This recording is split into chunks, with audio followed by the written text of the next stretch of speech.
Pack your bags, Mom. He's gone now. It's your turn.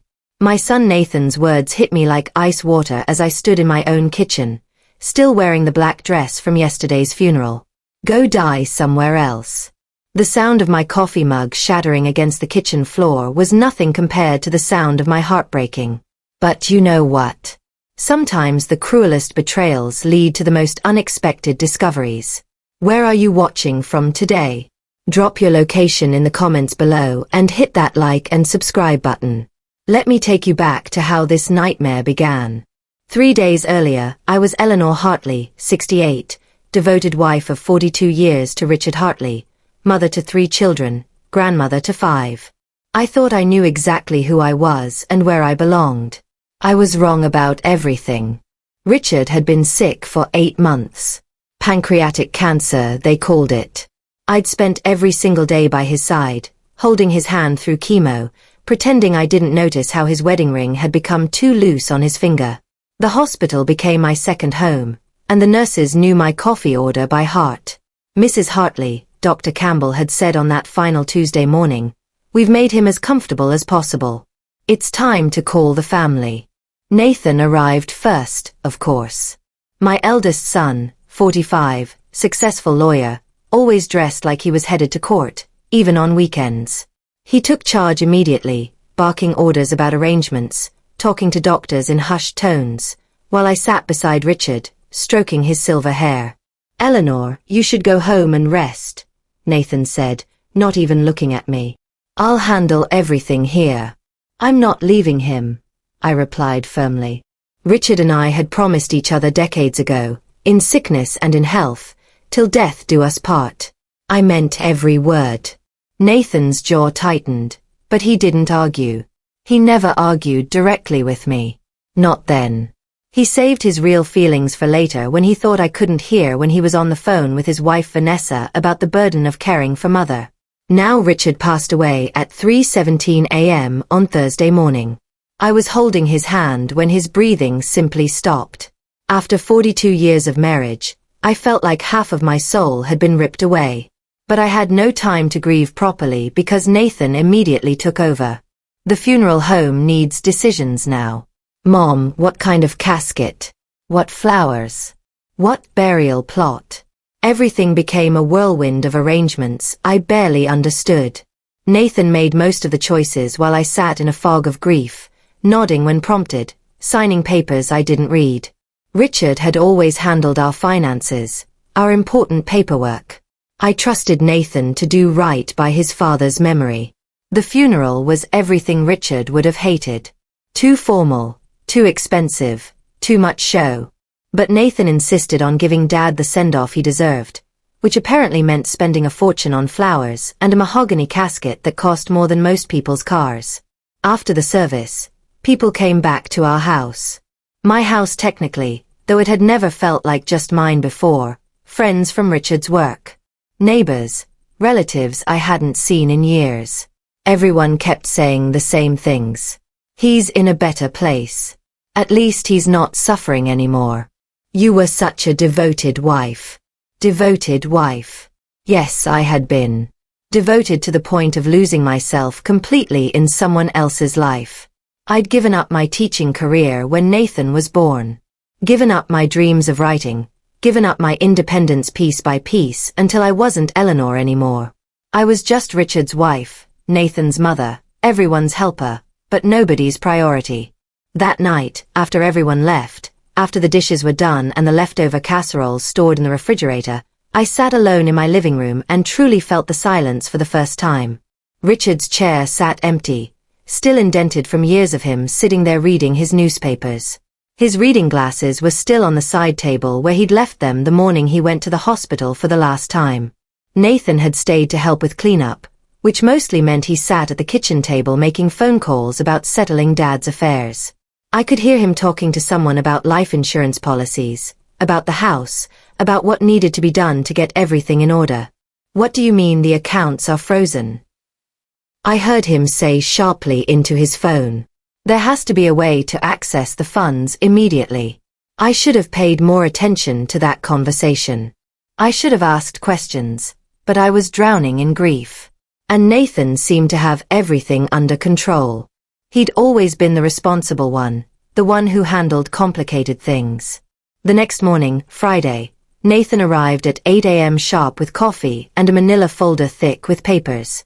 "Mom, we need to talk," he said, settling at my kitchen table like he owned it.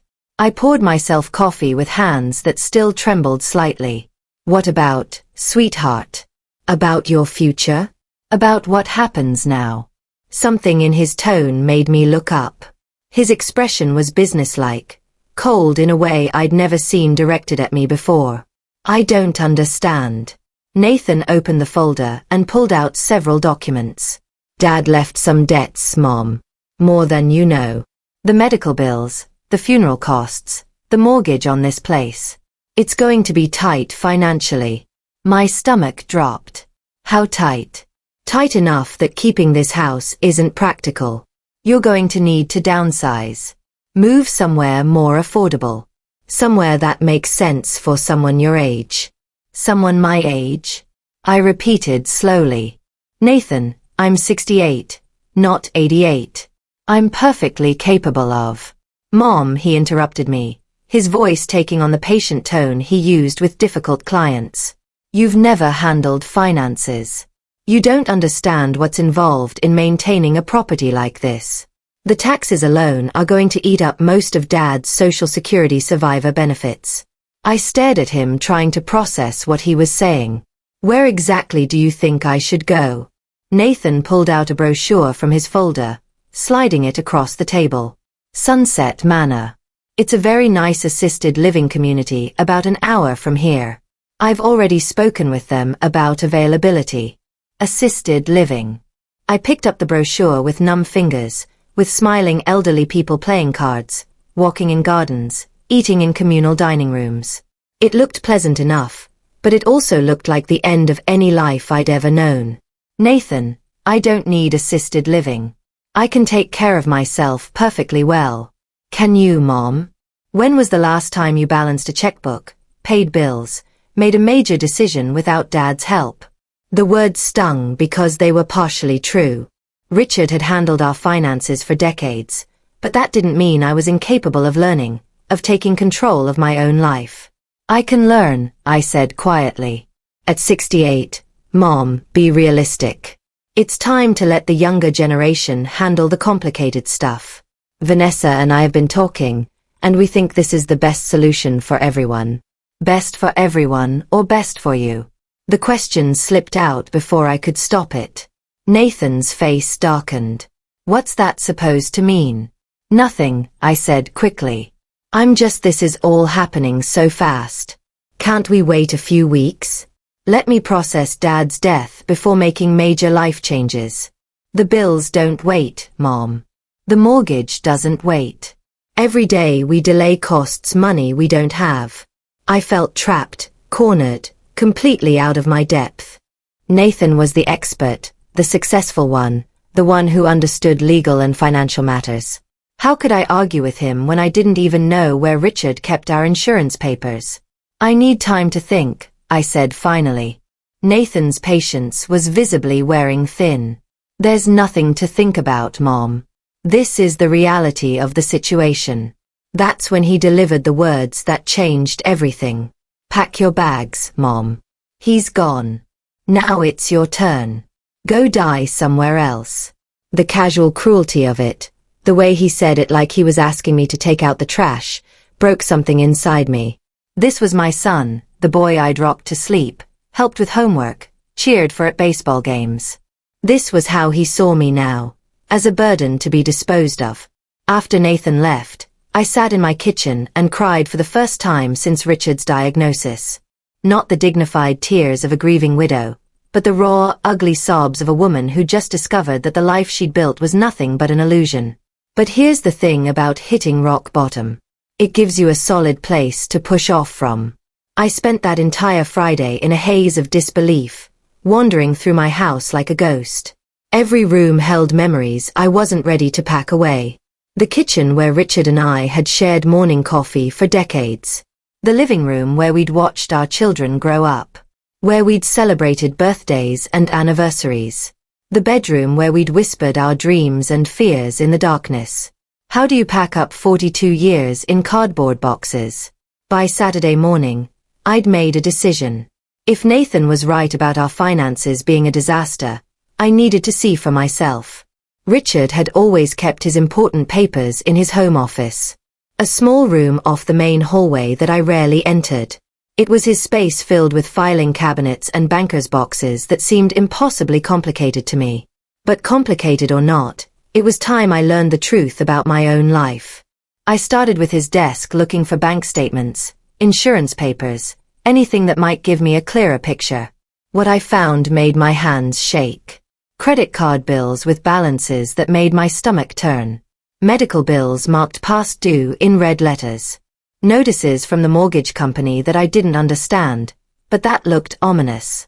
Maybe Nathan was right. Maybe our finances were worse than I'd imagined. That's when I found Richard's wallet in the top desk drawer, the one the hospital had returned with his personal effects. Inside, along with his driver's license and photos of the grandchildren, was a bank card I'd never seen before. Not our regular checking account card, but something different. Something with a bank name I didn't recognize.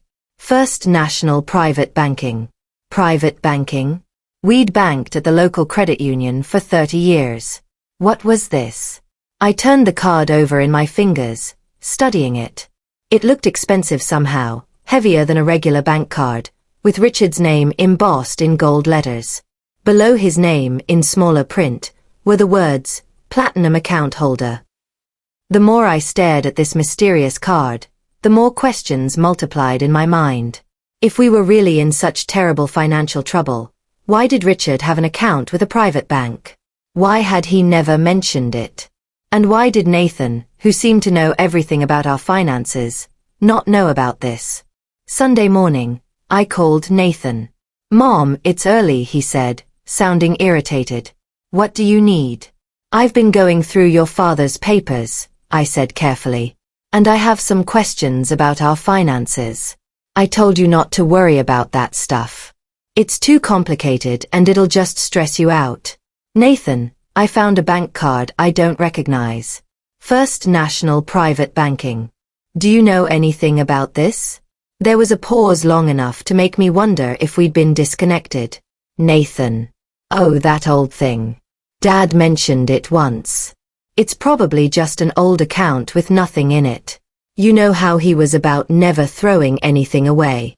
But something in Nathan's voice didn't sound right. He answered too quickly, too dismissively. In my 30 years of teaching, I'd learned to recognize when someone was lying, and Nathan was definitely hiding something.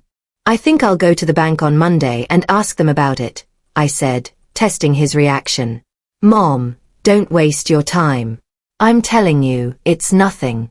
Focus on packing for Sunset Manor. I've already put down a deposit." "You put down a deposit without asking me." It was necessary to hold the spot. These places fill up fast. After I hung up, I sat in Richard's chair and stared at that mysterious bank card. Nathan had lied to me. I was sure of it. But why? What was he hiding? Monday morning, I dressed carefully in my best navy blue suit, the one I wore to church on special occasions. If I was going to walk into a private bank and demand answers, I was going to look like I belonged there. First National Private Banking was located downtown in a building I'd driven past 1,000 times, but never entered. The lobby was all marble and brass with crystal chandeliers and the kind of quiet that comes from serious money. The receptionist, a young woman with perfectly styled blonde hair, looked at me with polite but distant professionalism. "How may I help you?" I placed Richard's bank card on her desk. My husband recently passed away, and I found this among his belongings. "I'd like to speak with someone about his account." Her expression changed immediately when she saw the card. The polite distance disappeared, replaced by something like reverence. "Oh my, yes, of course. Please have a seat. I'll get Mr. Blackwell immediately." Mr. Blackwell turned out to be a distinguished man in his 60s, with silver hair and a way of speaking that suggested he was used to dealing with very important people. He escorted me to a private office that was larger than my living room, with leather furniture and oil paintings on the walls. "Mrs. Hartley," he said, settling behind his massive wooden desk. "First, please accept my condolences on your husband's passing. Richard was a valued client for many years." "Many years," I repeated. "How many years exactly?" Mr. Blackwell consulted his computer screen. "Mr. Hartley opened his accounts with us in 1995. Nearly 30 years. My heart started beating faster. Accounts plural. Yes, he maintained several accounts with us. Checking, savings, investment portfolios, and a safety deposit box. I felt like the room was spinning. "Mr. Blackwell, I think there's been a mistake. My husband and I banked at Riverside Credit Union. We've never had accounts here." He looked at me with genuine sympathy. "Mrs. Hartley, many of our clients prefer to keep their private banking arrangements confidential, even from family members. It's not unusual. Confidential from family members." I could barely get the words out. "Are you telling me my husband had secret bank accounts?" "I'm telling you that your husband was a very wealthy man, Mrs. Hartley. And now, as his beneficiary, you are a very wealthy woman." The world stopped. Completely stopped. "I'm sorry. What did you say?"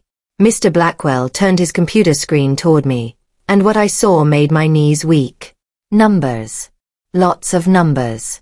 More numbers than I'd ever imagined having in one place. "This can't be right," I whispered, staring at the screen. "This says 2.3 million in liquid assets," Mr. Blackwell confirmed gently, "plus the investment portfolio, which is currently valued at approximately $5.8 million. And of course, there are the real estate holdings." Real estate holdings. 3 rental properties here in town, plus the vacation home in Colorado that your husband purchased last year. I gripped the arms of my leather chair, feeling like I might faint. "Mr. Blackwell, there's been a terrible mistake. We don't have vacation homes. We don't have millions of dollars. We're in debt. My son says we're broke." Mr. Blackwell frowned, studying his screen more carefully. "Mrs. Hartley, I'm looking at account activity through last week. These funds are very real and they're legally yours now. Your husband listed you as the primary beneficiary on all accounts, but the medical bills, the mortgage, the funeral expenses could easily be paid from petty cash without touching the principal investments." Mr. Blackwell said, "Mrs. Hartley, would you like me to print out complete account statements so you can review everything in detail?" I nodded, not trusting my voice. While we waited for the printer, my mind raced. If Richard had millions of dollars, why had Nathan been so insistent that we were broke? Why had he rushed me toward assisted living? Why had he already put down a deposit on Sunset Manor without even discussing it with me? The answer, when it hit me, was like ice water in my veins. Nathan didn't know about this money, and he was planning to inherit a house he thought was mortgaged to the hilt, never realizing what he was really inheriting. But more importantly, he was trying to get rid of me before I discovered the truth about my own financial situation. Mr. Blackwell handed me a stack of papers thick as a phone book. "These are comprehensive statements for all accounts. I'd also recommend meeting with our estate planning attorney to discuss your options going forward." "My options? Mrs. Hartley? You're a wealthy woman now. You have choices your husband perhaps didn't want you to know about during his lifetime. The question is, what do you want to do with this second chance?" I drove home in a daze, the bank statements on the passenger seat like evidence of a crime. Not a crime against the law, but a crime against truth, against trust, against everything I'd believed about my life. Richard had been secretly wealthy for 30 years. 30 years of me clipping coupons, shopping clearance sales, worrying about every expense over $50. 30 years of him telling me we needed to be careful with money while he was accumulating millions. But even more disturbing was Nathan's behavior. My own son had looked me in the eye and lied about our financial situation. He'd manipulated my grief and confusion to rush me into assisted living, probably hoping to gain control of what he thought was a modest inheritance. What he didn't know was that modest inheritance was actually worth over $8 million. And what Nathan definitely didn't know was that his mother was about to stop being the helpless widow who needed taking care of. I pulled into my driveway and sat for a moment looking at the house Richard and I had shared for so long. It wasn't just my home anymore. It was my choice to keep or sell. My decision to make. For the first time since Richard's death, I smiled. A real smile. My son wanted me to go die somewhere else. Well, Nathan was about to learn that his mother wasn't nearly as helpless as he thought, and she definitely wasn't going anywhere. I spent Monday evening spread out on Richard's office floor with bank statements scattered around me like pieces of a puzzle. Every page revealed another secret, another lie of omission that made my head spin. Real estate investments in Denver, stock portfolios I'd never heard of, a trust fund that had been quietly growing for decades. But what really made my blood boil was the pattern I discovered. Every major decision Richard had made, every investment, every property purchase, every financial move had been discussed with Nathan. The bank records showed regular calls between Richard and Nathan Hartley, financial advisor, dating back 5 years. Nathan hadn't just known about the money. He'd been helping Richard manage it while lying to my face about being broke. My phone rang at exactly 7 a.m. Tuesday morning. Nathan, right on schedule. Mom, I need you to sign some papers today for the Sunset Manor deposit and to get the utilities transferred out of your name. I cradled the phone against my shoulder while I sipped my coffee, surrounded by evidence of my family's deception. Actually, Nathan, I've been thinking. I'm not ready to move yet. Mom, we've been through this. You don't have a choice. The financial situation is complicated. Yes, you keep saying that. I kept my voice pleasant, conversational. In fact, it's so complicated that I decided to educate myself. I went to a bank yesterday. Dead silence. Nathan, are you there? Which bank? His voice was tight. Controlled. First National Private Banking. Lovely people. Very helpful. Another pause. Longer this time. I could practically hear him calculating, trying to figure out how much I knew and how much damage control he needed to do. Mom, those accounts are it's not what you think. Really, because what I think is that my husband secretly accumulated over $8 million while letting me believe we were barely getting by. And what I think is that you've known about this money for years while telling me I need to sell my house and move into assisted living because we're broke. It's more complicated than that. Stop. My voice came out sharper than I'd ever used with him before.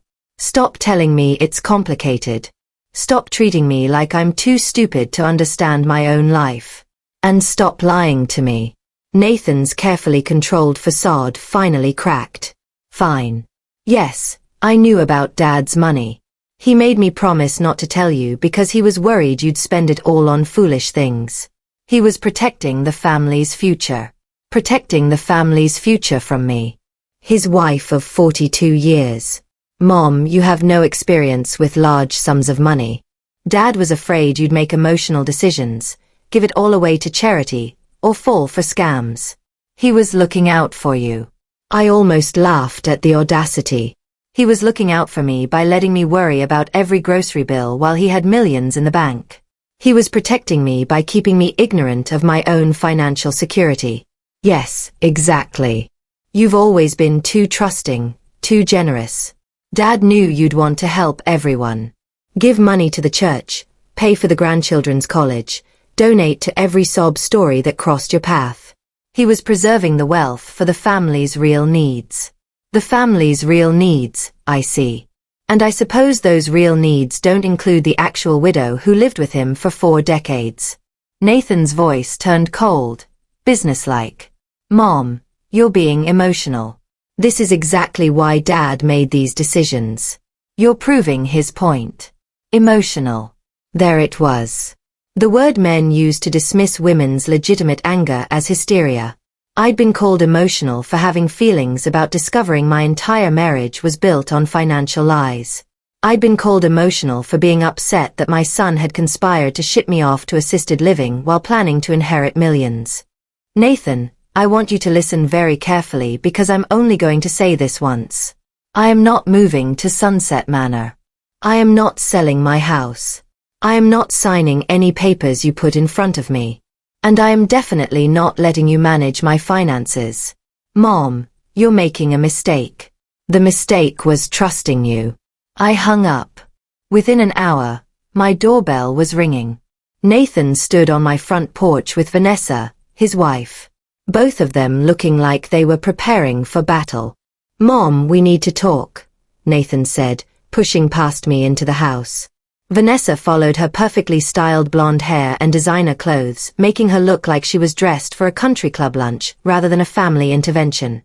Eleanor, honey, Nathan told me about your little visit to the bank.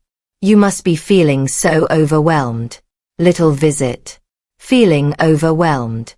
The condescension was so thick I could have cut it with a knife. Actually, Vanessa, I'm feeling quite clear-headed for the first time in months.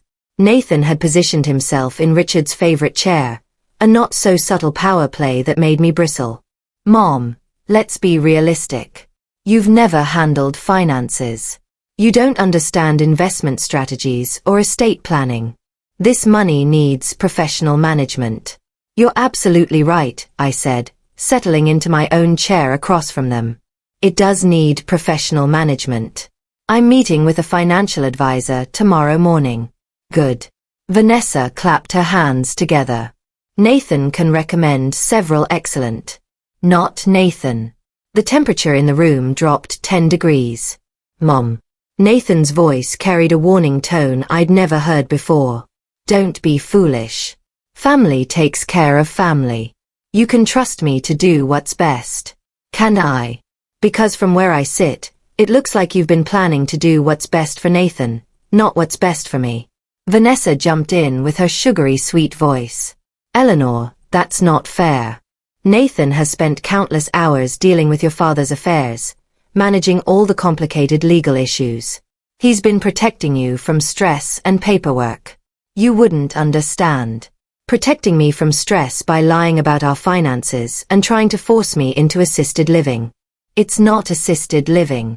It's an active senior community. Vanessa corrected. They have wonderful programs, social activities. You'd make friends your own age. Friends my own age? I repeated slowly. What's wrong with the friends I have now? Nathan leaned forward, his patience clearly exhausted. Mom, face facts. Your social circle is dying off. Mrs. Mitchell next door can barely drive anymore. Your book club is down to 3 members. You're going to end up isolated and lonely in this big house. So, your solution is to isolate me from everything familiar and dump me in an institution? It's not an institution. It's I know what it is. I stood up suddenly tired of this conversation. It's convenient for you. You get to feel like the dutiful son who took care of his mother's future while avoiding the inconvenience of actually taking care of his mother.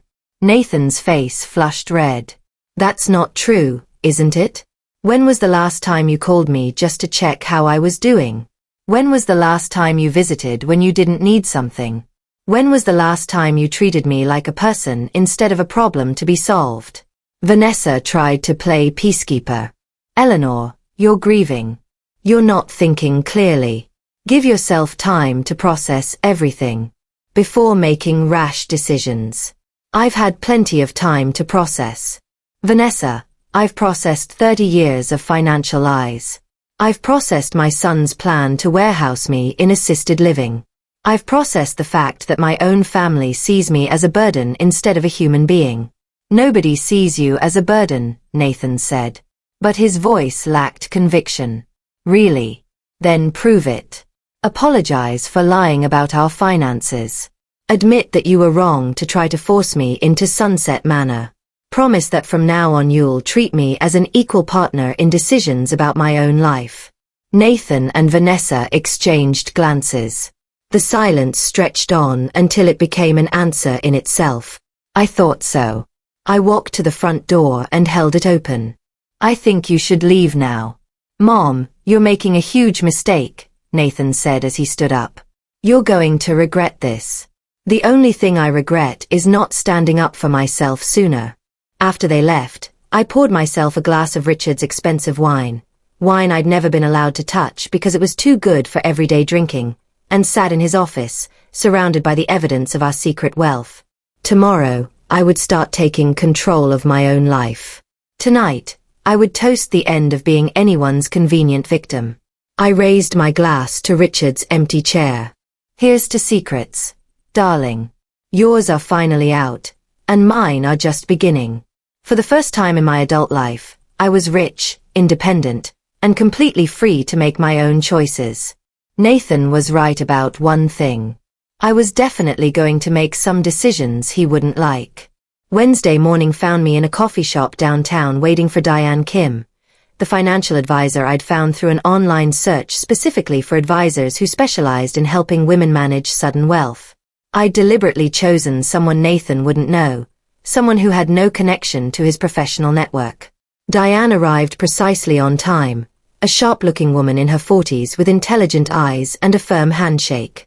Mrs. Hartley, I'm sorry for your loss. I understand you've recently discovered some unexpected assets. I slid a folder across the table containing copies of all the bank statements. That's putting it mildly. She reviewed the documents with professional calm, though I caught her eyebrows rise slightly at some of the numbers. This is indeed substantial. And you were completely unaware of these holdings? Completely.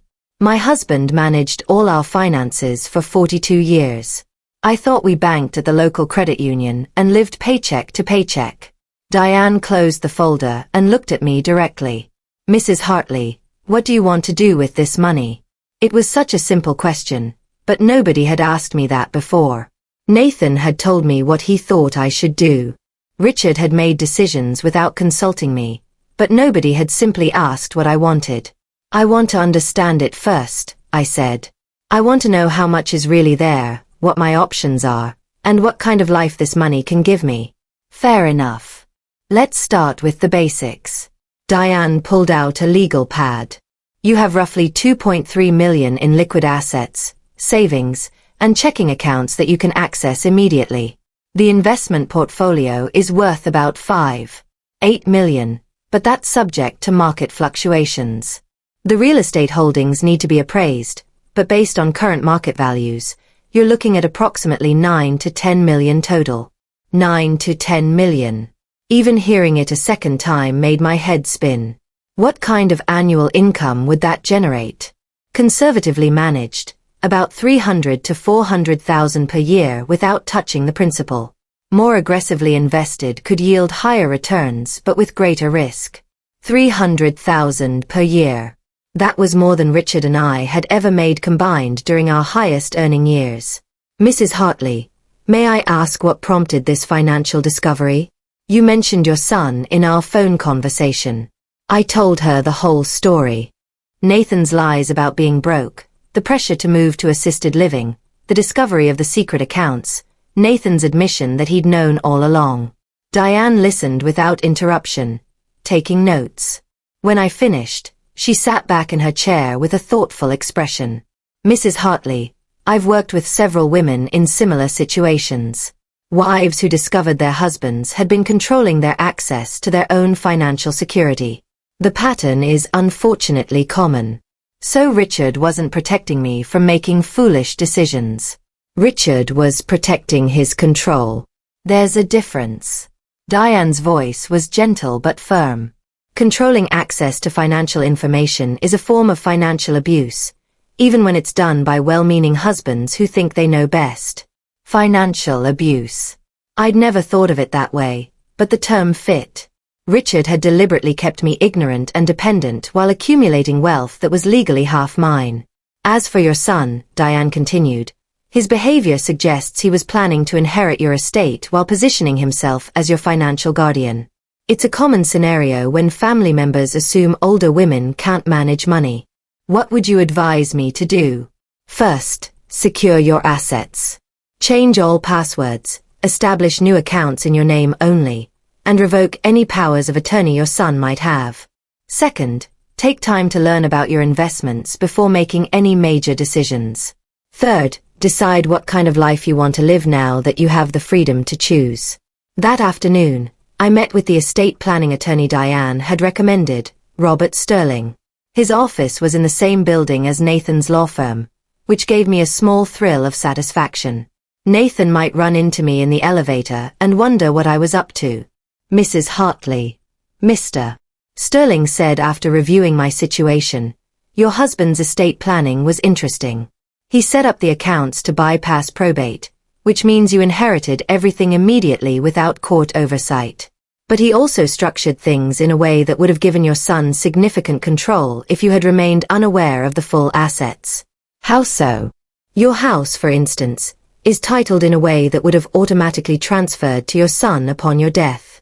If you had moved to assisted living as he suggested, he would have inherited your most valuable asset while you were still alive. My mouth fell open. Are you saying Nathan was trying to steal my house? I'm saying your son positioned himself to inherit your estate while you paid for expensive assisted living out of the resources you didn't know you had. It's legally questionable, but not technically illegal since you would have signed the papers voluntarily, but I would have signed them under false pretenses based on lies about our financial situation. Exactly. Which is why I strongly recommend we restructure everything immediately. We spent 2 hours drafting new documents. A will that reflected my actual wishes. A trust that would protect my assets from anyone trying to manipulate me. Powers of attorney that gave authority only to professionals I chose, not family members who might have conflicts of interest. Mrs. Hartley, Mr. Sterling said as I signed the final papers, "These changes give you complete control over your assets and your decisions. No one can force you into assisted living, sell your house, or manage your money without your explicit consent." When I drove home that evening, I felt different. Not just emotionally, but physically. My shoulders were straighter. My grip on the steering wheel more confident. For the first time in my adult life, I was financially independent and legally protected. Nathan's car was in my driveway. He was sitting on my front porch swing with a manila folder in his lap, looking like he'd been waiting for a while. When I parked and got out of my car, he stood up with that familiar look of barely controlled impatience. "Mom, we need to talk. I brought the Sunset Manor papers for you to sign." I unlocked my front door and walked inside without inviting him to follow. He came in anyway, of course. "Nathan, I thought I made myself clear yesterday. I'm not moving to Sunset Manor. You're not thinking straight. You're making decisions based on emotion instead of logic." I turned to face him and something in my expression must have been different because he took a step back. "Actually, Nathan, I'm making decisions based on facts. Facts I've learned from financial advisors, estate planning attorneys, and banking professionals. Facts you've been hiding from me for years." Nathan's face flushed. "What attorneys? Mom, you can't trust strangers with family business. They're just trying to sell you expensive services you don't need. The way you were trying to sell me assisted living I didn't need. That's different. I'm your son. I care about your well-being. Do you?" I asked quietly. Because caring about my well-being would have meant telling me the truth about our finances. Caring about my well-being would have meant including me in decisions about my own life. Caring about my well-being would have meant treating me like an adult instead of an inconvenient child. Nathan slammed the folder down on my kitchen table. "Fine.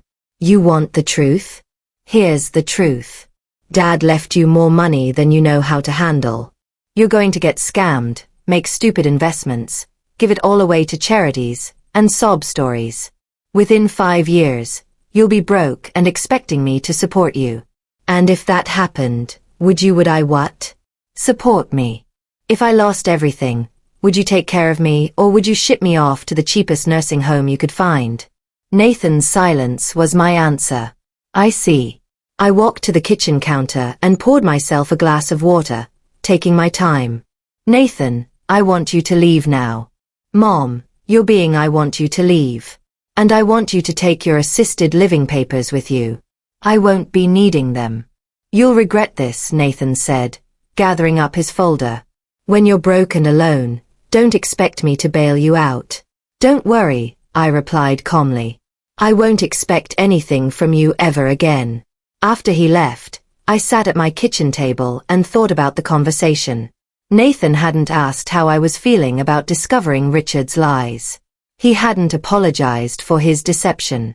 He hadn't shown any concern for my emotional well-being or my grieving process. All he'd cared about was controlling my money and getting me out of the way so he could inherit my house. But Nathan had made one crucial miscalculation. He'd assumed that his helpless, financially ignorant mother would remain helpless and ignorant forever. He'd never considered that she might learn, grow, and fight back. Tomorrow, I was going to start showing him just how wrong he'd been. Thursday morning brought an unexpected phone call from Vanessa. "Eleanor, I think we got off on the wrong foot yesterday," she said in her sweetest voice. "I wondered if we could meet for lunch. Just the two of us. Woman to woman." I almost laughed. Vanessa wanted to try the sympathetic female approach after Nathan's authoritarian tactics had failed. "Of course, Vanessa. I'd love to hear what you have to say." We met at Rosewood Bistro, a trendy restaurant where Vanessa clearly felt comfortable among the designer handbags and expensive salads. She'd dressed for the occasion in what I recognized as her serious conversation outfit. The navy blazer and pearls she wore when she wanted to project authority mixed with approachability. "Eleanor, I hope you know that Nathan and I only want what's best for you," she began after we'd ordered. "This whole situation with the bank accounts has caught everyone off guard." "Has it?"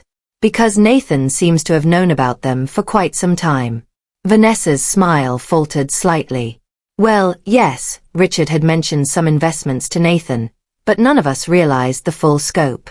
It's overwhelming, isn't it? All those numbers in financial terms." She was trying to bond with me over the supposed complexity of managing money, assuming I'd be intimidated by all those numbers. Another miscalculation. "Actually, Vanessa, I'm finding it quite fascinating. Did you know that Richard bought 3 rental properties without ever mentioning them to me? The rental income alone has been generating about $60,000 a year that I never knew existed." Vanessa blinked rapidly, clearly trying to recalculate her approach. That's wonderful. But Eleanor, you have to understand, managing rental properties is incredibly complicated. Tenants, maintenance, taxes. Nathan has experience with real estate investments. He could help you. The properties are already being managed by a professional company. I interrupted smoothly. They've been handling everything for years quite successfully without any help from Nathan. Oh. Vanessa took a sip of her wine, regrouping. "Well, that's good. But what about your living situation? That house is so big for one person, and the upkeep, the yard work, the maintenance. Wouldn't you be happier somewhere smaller, more manageable, like Sunset Manor, like a nice condo or a senior community where you'd have people your own age to socialize with, someone to check on you if something happened?" I smiled, remembering my conversation with Diane Kim about this exact tactic. "Vanessa, can I ask you something? When you imagine yourself at my age, do you picture yourself being shipped off to a senior community because your children think you're too old to live in your own home?" Vanessa's face reddened slightly. It's not the same thing. You've been through a traumatic loss. Richard took care of everything for so long. It's natural that you'd feel overwhelmed. I'm not overwhelmed, Vanessa. I'm angry. Angry that my husband lied to me for 30 years about our finances. Angry that my son has been planning to inherit my house while shipping me off to assisted living. Angry that both of you seem to think I'm too stupid to manage my own life. Vanessa set down her fork and leaned forward, her voice dropping to a confidential whisper. "Eleanor, honey, Nathan is worried about you. He thinks you might be making impulsive decisions because you're grieving. Maybe giving money to the wrong people, trusting the wrong advisors." "You mean trusting advisors who aren't Nathan?" "I mean trusting strangers who might take advantage of a woman who's just inherited a lot of money." I almost admired the audacity. Vanessa was warning me about people taking advantage of me while her husband was actively trying to manipulate me out of my house and my independence. "Vanessa, let me save you some time. I'm not moving to Sunset Manor. I'm not signing my house over to Nathan. I'm not letting him manage my finances, And I'm not going to pretend that any of this is about protecting me when it's clearly about controlling me. Vanessa's mask finally slipped completely. Fine. You want to know the truth? That money should be Nathan's inheritance. Richard worked his whole life building that wealth for his family's future, not so you could waste it on expensive lawyers and financial advisors who are just telling you what you want to hear. Nathan's inheritance, I repeated slowly. From money that Richard earned during our marriage. Money that was legally half mine all along. Richard never intended for you to have complete control over those assets. He set things up the way he did for a reason. Yes, he did. He set things up to keep me ignorant and dependent. But here's the thing, Vanessa. I'm not ignorant anymore, and I'm definitely not dependent. Vanessa tried one more approach, her voice turning pleading. Eleanor, think about the grandchildren. Connor's college fund. Olivia's violin lessons. That money could secure their futures. The grandchildren, I said thoughtfully. You mean the grandchildren Nathan never brings to visit me? The ones I haven't seen since the funeral. The ones you use as emotional blackmail when you want something. That's not fair. What's not fair is using children to manipulate their grandmother. What's not fair is trying to convince a grieving woman that she's too incompetent to live in her own home. What's not fair is lying about finances to force someone into assisted living. I stood up, pulling out my wallet. Lunch is on me, Vanessa. It's the least I can do for someone who's about to learn that treating people with respect actually matters. That evening, I called my sister Patricia in Portland. Something I realized I hadn't done in months. Richard had never liked me running up the phone bill with long-distance calls, so I'd gotten into the habit of keeping conversations short. Eleanor. Patricia's voice was warm and surprised. How are you holding up? I've been thinking about you constantly since the funeral. I told her everything. Richard's secret accounts, Nathan's lies, the assisted living manipulation, my meetings with financial advisors and attorneys. Patricia listened without interrupting, occasionally making small sounds of outrage. That son of a bitch, she said when I finished. Both of them. Richard for lying to you all those years and Nathan for trying to take advantage of your grief. Patricia, language, I said automatically, then caught myself. Actually, no. You're right. They were both sons of Patricia laughed. There's my sister. I was wondering where she'd gone. Eleanor, you know what you need to do now? What? You need to live. Really live. You've got more money than you'll ever spend and complete freedom for the first time in your adult life. What do you want to do with it? I looked around my house, really seeing it for the first time in years. Richard's chair, his books, his carefully controlled environment where nothing was ever moved or changed. His house, his rules, his decisions. I want to travel, I said suddenly. I've never been anywhere except family vacations Richard planned. I want to see Italy, Paris, maybe take a cruise. Do it. I want to learn things. Take classes. Read books Richard thought were foolish. Maybe even go back to school. Do it. I want to help people. Real people with real needs, not Nathan's fictional grandchildren's college funds. Eleanor, do you hear yourself? You sound like you're planning to actually live instead of just existing. After I hung up with Patricia, I sat in Richard's office, my office now, and opened my laptop. I'd been thinking about this conversation for days, but Patricia's words had crystallized something important. I started typing. Nathan, by the time you read this, I will have transferred the house deed into a trust that you cannot access. I've also changed my will to reflect my actual wishes rather than your assumptions about your inheritance. You were right about one thing. I am going to make some decisions you won't like. I'm going to travel, learn, give money to causes I care about, and live my life exactly as I choose. I'm going to trust my own judgment instead of deferring to men who think they know better. You said I'd regret standing up for myself. You were wrong. The only thing I regret is not doing it sooner. If you ever decide to treat me like a human being instead of a burden, you know where to find me. Until then, don't bother calling your financially independent mother, Eleanor. I printed the letter and sealed it in an envelope. Tomorrow I would mail it. Then I would book a trip to Italy and start planning the rest of my life. Nathan had been wrong about something else, too. I wasn't emotional. I was strategic. I was determined. And I was just getting started. My son had wanted me to go die somewhere else. Well, I was going to disappoint him. I was going to live loudly and completely right here where he couldn't ignore me. And I was going to enjoy every minute of it. 3 months later, I was sipping espresso in a cafe overlooking the Amalfi Coast when my phone buzzed with yet another call from Nathan. I let it go to voicemail just like I had with the previous 4-7 calls over the past 12 weeks. Italy was everything I dreamed and more. The art, the food, the way the morning light painted the Mediterranean in shades of gold and turquoise. I'd enrolled in a cooking class in Tuscany, learned to paint watercolors in Rome, and discovered that I had a natural talent for languages. Who knew? Certainly not the woman who'd spent 40 years believing she was too old to learn new things. Sonora Eleanor called Antonio, the cafe owner who'd become my friend. "You look happy today." Every day, Antonio. Every single day. And it was true. For the first time in my adult life, I woke up each morning wondering what I wanted to do instead of what I needed to do for someone else. The freedom was intoxicating. My phone buzzed again. This time it was a text from Vanessa.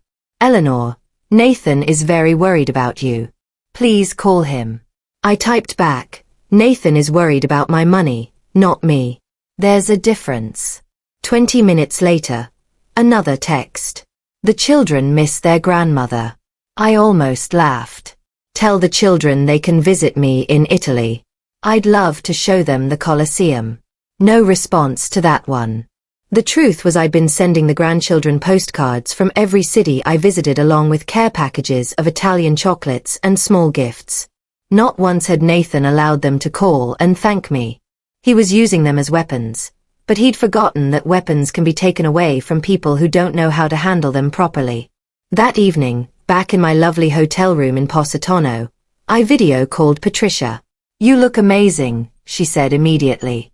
"Tanned, relaxed. Italy agrees with you."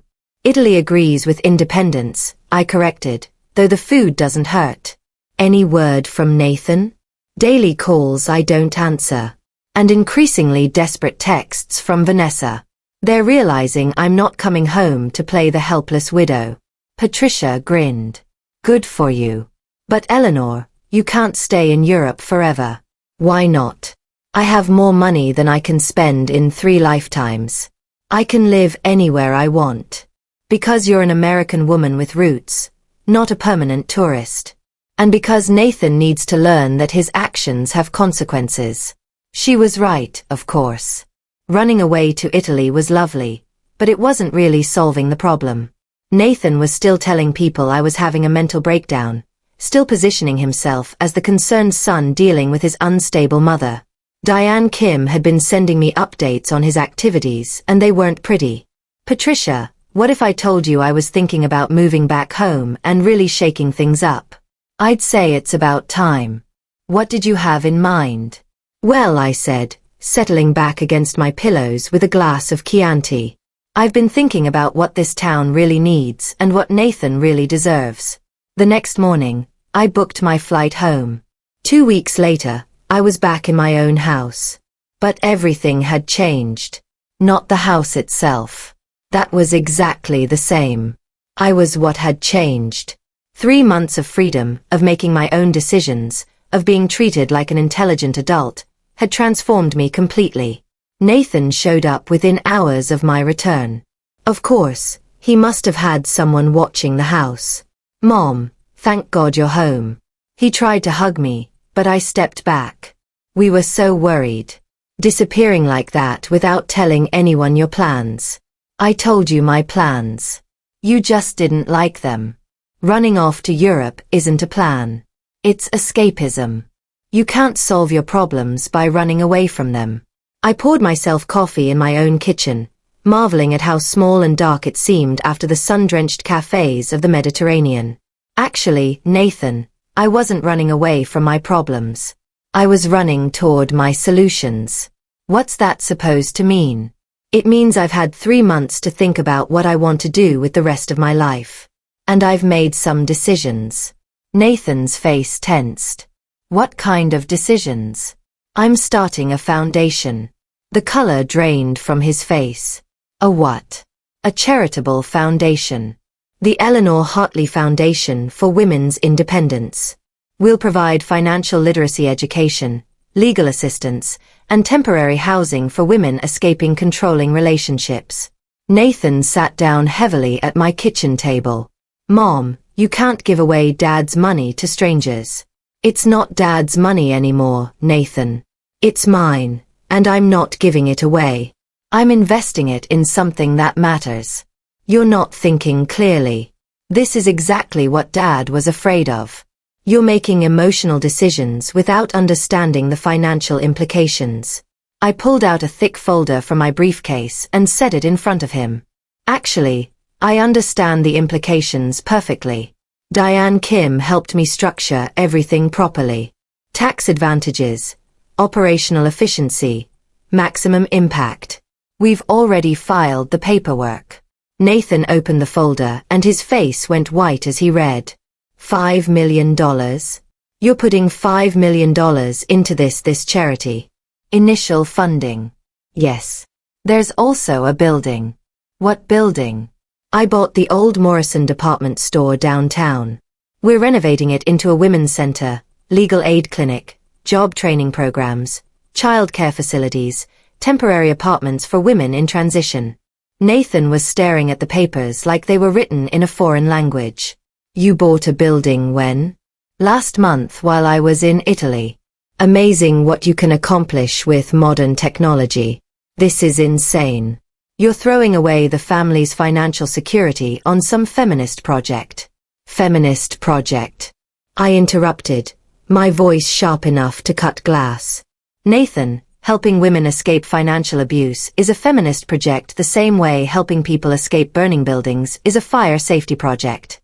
It's basic human decency.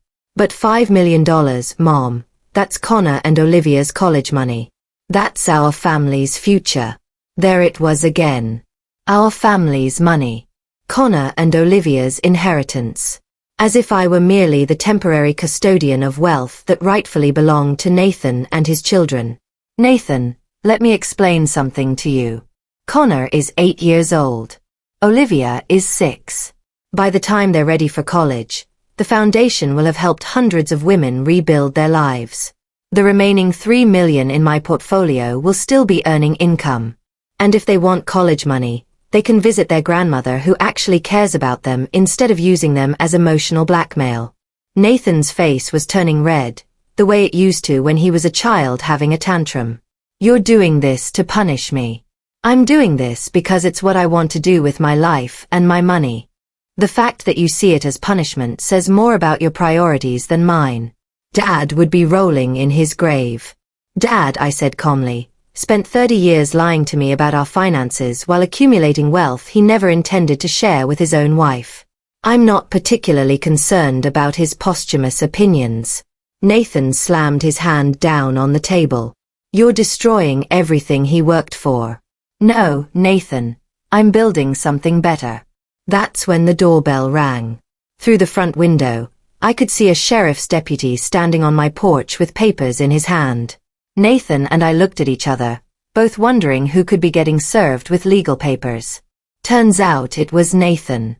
The deputy handed him a thick envelope and explained that he was being served with a lawsuit from the state attorney general's office regarding misappropriation of client funds from his law practice. Nathan's face went ashen as he read the papers. His hands were shaking. Mom, this is what, Nathan? It's a misunderstanding, a bookkeeping error. The money was just borrowed temporarily to cover some cash flow issues. Borrowed from client accounts. It's not what it looks like. I was planning to pay it back as soon as Dad's estate was settled. I thought the inheritance would cover everything. And there it was. The truth. Finally. Nathan hadn't been trying to protect me from financial decisions. He'd been trying to access my inheritance to cover his own financial crimes. How much money are we talking about, Nathan? It's complicated. How much? $800,000. I stared at my son, my successful lawyer son, who'd spent months lecturing me about financial responsibility, and realized he'd been planning to steal my inheritance to cover his embezzlement. Get out of my house, I said quietly. Mom, please, I can explain. Get out of my house, Nathan. And don't come back. After he left, I sat in my kitchen and laughed until I cried. Nathan had spent so much time trying to convince me I was too incompetent to manage money while he was literally stealing from his clients. The irony was too perfect to be accidental. Sometimes the universe has a sense of humor about justice. The scandal broke in the local newspaper 3 days later. Prominent attorney under investigation for client fund misappropriation. Nathan's mugshot was on the front page looking haggard and defeated. I was having coffee with my neighbor Mrs. Mitchell when she brought me the paper. Oh my goodness, Eleanor, she said, her eyes wide with shock.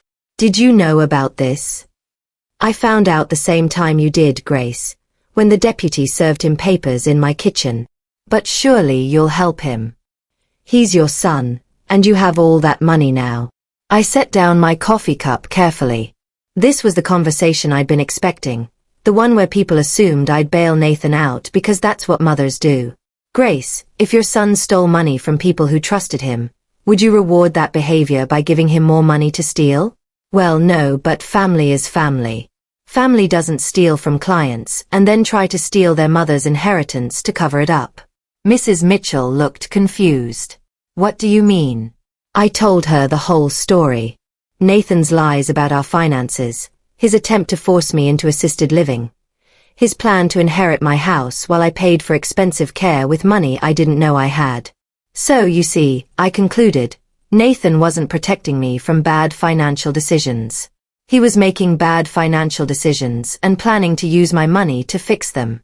My goodness, Mrs. Mitchell murmured. I had no idea. Most people didn't. Nathan is very good at managing his image. That afternoon, Vanessa showed up at my door.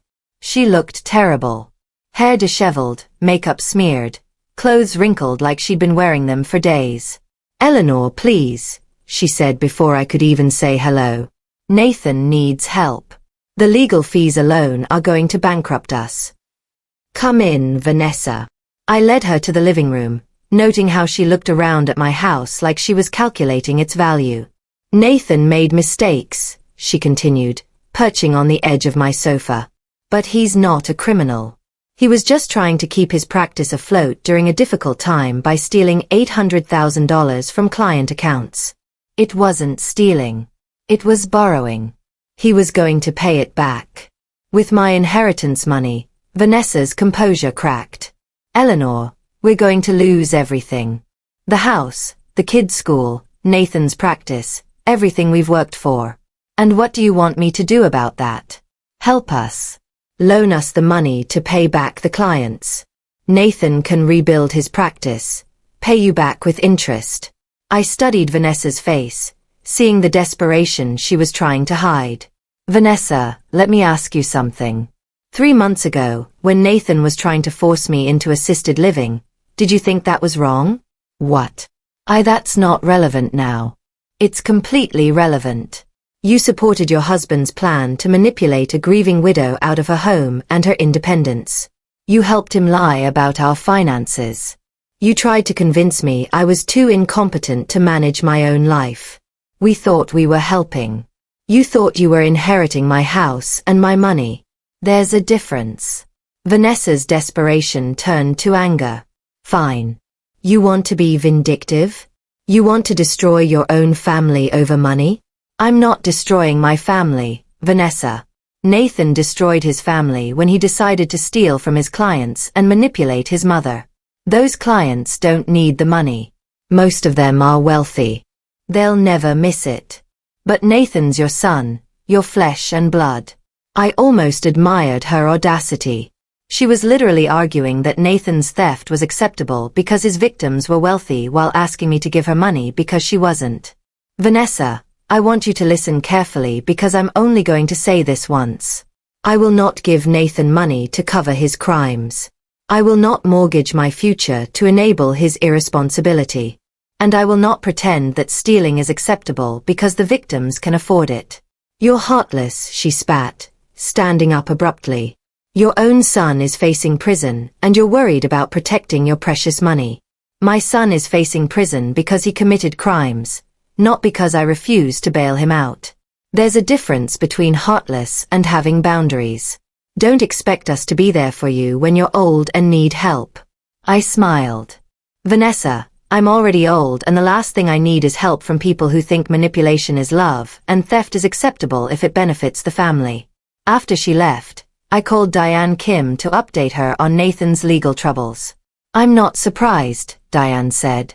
Men who try to control their female relatives' finances often have problems managing their own money.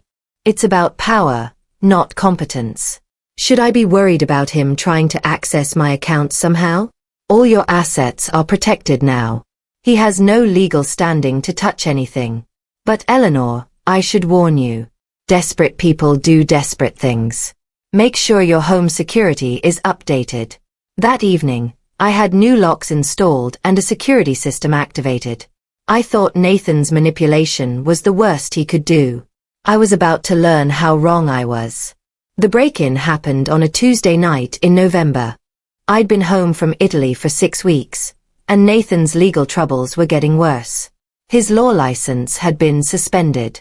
The state bar was pursuing criminal charges, and several clients had filed civil lawsuits.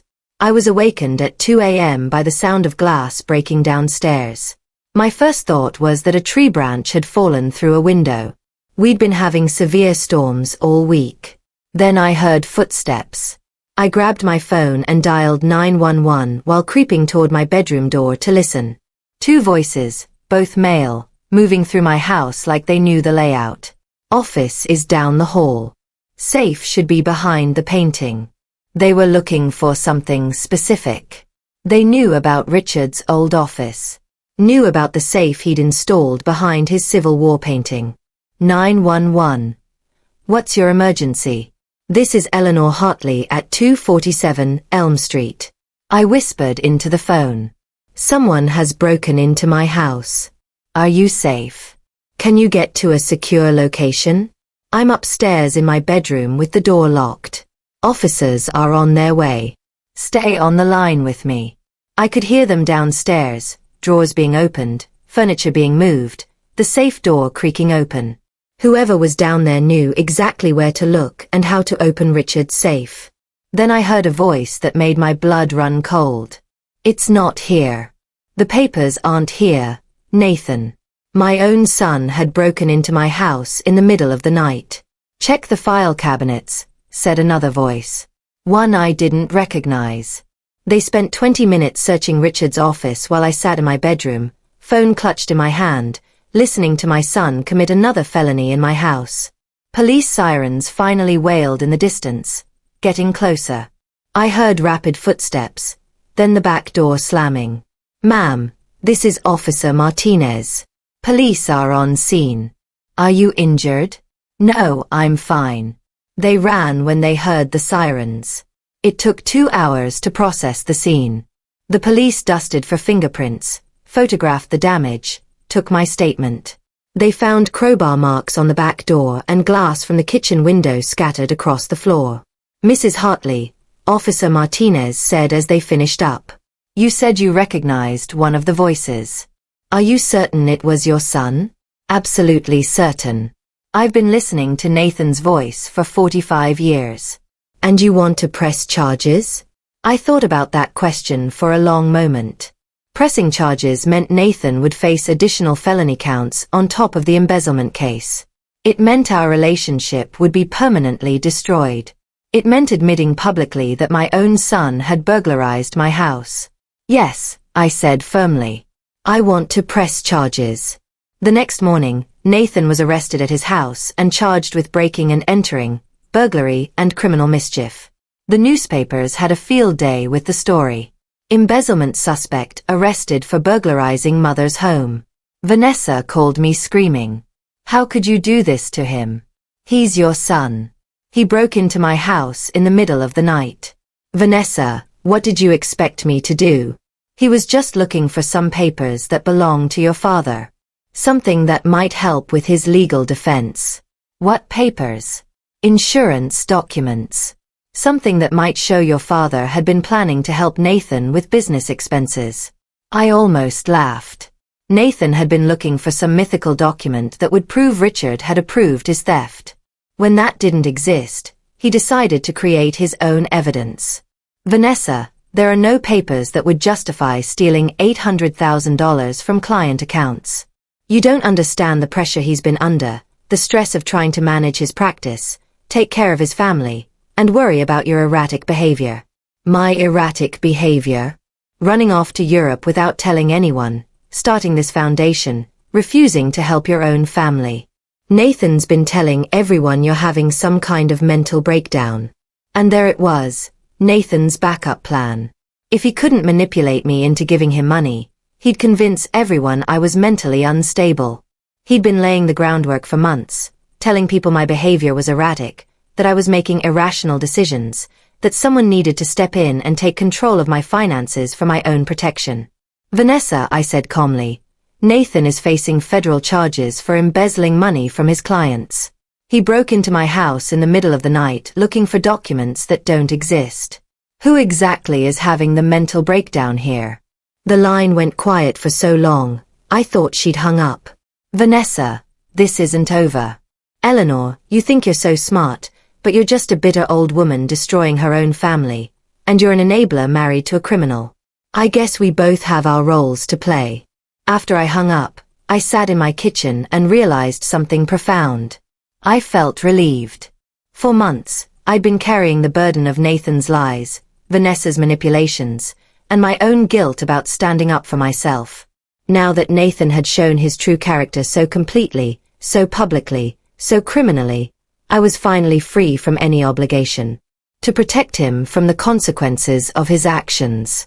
My son had made his choices. Now he could live with them. But I had one more choice to make, and it was going to surprise everyone.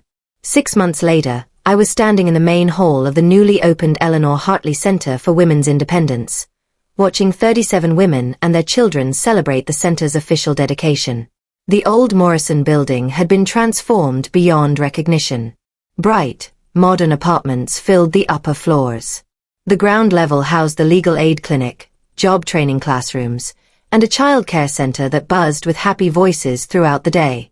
Eleanor, this is incredible, said Patricia, who'd flown in from Portland for the opening. You've created something amazing here. I smiled, watching a young mother, I'll call Jessica, playing with her toddler in the center's courtyard. 6 weeks ago, Jessica had arrived at our emergency intake with nothing but the clothes on her back and a black eye that was just beginning to fade. Today, she was starting her new job as a paralegal at our legal clinic, living in her own apartment, planning a future that didn't include fear. It's not just about the money, I told Patricia. It's about showing women that they have choices they didn't know existed. Speaking of choices, Patricia said, glancing toward the entrance. Look who decided to show up. Nathan was standing in the doorway, looking older and more haggard than when I'd seen him 6 months ago. The criminal charges had been plea bargained down to restitution and community service, but his law license was permanently revoked. Last I'd heard, he was working as a paralegal for a small firm across town. He approached us hesitantly, hands shoved deep in his pockets. Mom, he said quietly, could I talk to you privately? Patricia squeezed my arm. I'll go get us some coffee. Nathan and I walked to a quiet corner of the main hall near the memorial wall where we'd hung photos of women who'd rebuilt their lives with the center's help. This is really something, Nathan said, looking around at the bustling activity. I had no idea. No idea what? No idea you were capable of something like this big, this important. I studied my son's face, seeing genuine remorse for the first time in months. Nathan, why are you here? To apologize. To really apologize. Not just say words because I think it's what you want to hear. Go ahead. Nathan took a deep breath. I was wrong about everything. Wrong about your capabilities. Wrong about your judgment. Wrong about what you needed. I treated you like you were my responsibility instead of my mother. And I'm sorry. And I was planning to use your money to cover my mistakes. I convinced myself it was temporary, that I was protecting the family's assets. But really I was just scared and desperate and looking for someone else to fix my problems. It was the first honest thing Nathan had said to me in years. What happened to the man who wanted to put his mother in assisted living because she was too incompetent to manage her own finances? I asked. Nathan's face reddened.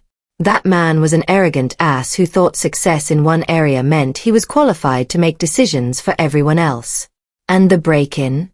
Desperation and stupidity. I thought if I could find some document that showed Dad had planned to help with my business, I could justify what I'd done. It was criminal, and I'm ashamed. We stood in silence for a moment, watching the women and children who'd found safety and hope in this place I'd built with Richard's secret money. Nathan, do you know why your father really kept those accounts secret?